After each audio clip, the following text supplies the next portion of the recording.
Doc on the Run. We help injured runners run. How can I tell if I really need to have surgery to remove a fracture fragment in my big toe joint? Well, that's what we're talking about today on the Doc on the Run podcast. Okay, if you get a fracture in your big toe joint and you have a piece of bone in there and you see it on the x-ray, the chances are really good that you're going to want to have it removed. The reason I know this is I'll tell you a quick story. I basically, one time in my office, I took an x-ray of my foot after I'd had the x-ray machine recalibrated, and when I looked at the x-ray, I actually had a huge fracture that never healed in my big toe joint, and it was inside the joint.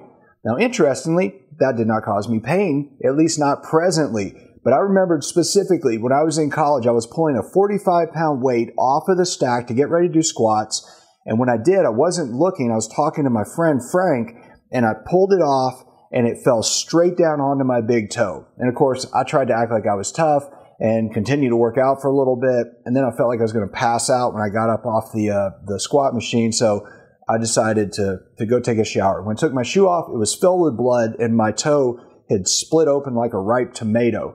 Now, this is not good. I actually got lucky because that was technically was an open fracture, but I didn't even know I broke it. So I was too stupid to even go to the doctor back then. And so I didn't.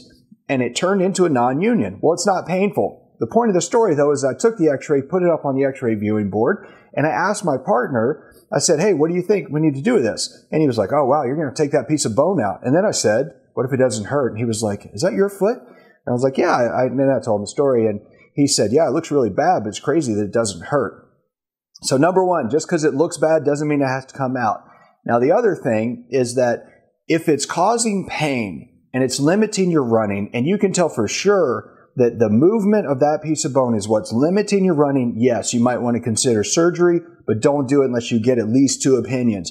The other thing is that you suspect the bone is moving and irritating the tissue and the bone, and it's causing pain when you're running, and you confirm that by looking at an MRI where you can actually see there's inflammation within the bone fragment, and there's inflammation in the neighboring bone that it's rubbing against. And then it suggests that if you remove it, it's going to stop that irritation, stop that rubbing, stop that grinding, calm down, and then maybe let you get back to running. But you have to really think about this carefully. Just because it looks bad doesn't mean you're going to be better if you take out that thing to make your x-ray look better. Now, the way you have to really think about this is you've got to shift your thinking away from being an injured athlete to being an athlete who's going to get back to running. The best way to do that is the running injury roadmap that I wrote. You can get a copy for free at docontherun.com/roadmap. So go check it out, and I'll see you there. Doc on the Run. We help injured runners run.